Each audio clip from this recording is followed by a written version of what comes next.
So here at the eG8 Summit, Susan Crawford here, now a law professor, identified as a former member of ICANN. There's just an impromptu press conference here at the eG8 about, some of the issues that posed to the open internet. Why pull the impromptu presser? Well, a press statement was actually developed and a petition by accessnow.org by lots of civil society groups who weren't invited to the summit and who also are very concerned about the effect of locking things down on civil society and on democratic discourse and on the future of the internet itself. So it was decided to make sure that nobody from the press thought that there was a consensus on whatever Mr. Sarkozy is going to suggest to the G8 tomorrow in Deauville. Now, one of the things we learned this morning, due to something being given to the New York Times, is that the draft statement from the eG8 already exists. So even though the conference itself is not over, what have your impressions been from this conference in terms of actually gathering feedback from the various participants? It's my perception that the work has already been done to draft whatever's going to happen from this conference, that this wasn't a real dialogue. I do think that people were given the opportunity to speak into the microphone, but those people won't be speaking to the G8 leaders. What voices will the G8 leaders hear?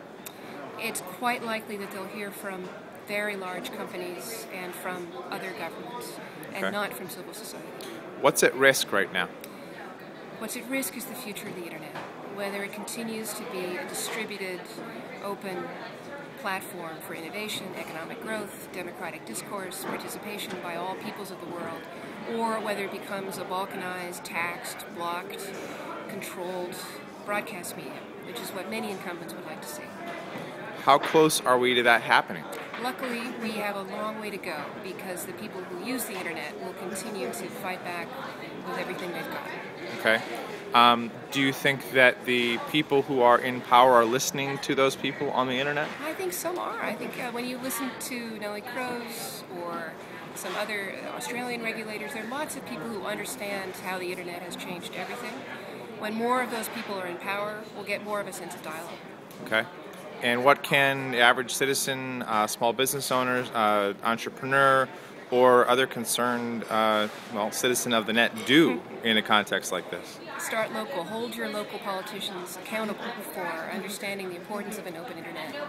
Well, make sure that you're casting your votes for people based on their affiliation to these principles. And to bring it home to that individual citizen locally, what does an open internet mean to them? What has it brought them? What could it bring them? It could bring them the opportunity to start a business 100 miles from any metropolitan area, to reach enormous audiences with their speech, to participate in government in a way that was never possible in the past, and to flourish as human beings. Okay. Thank you, Susan Crawford.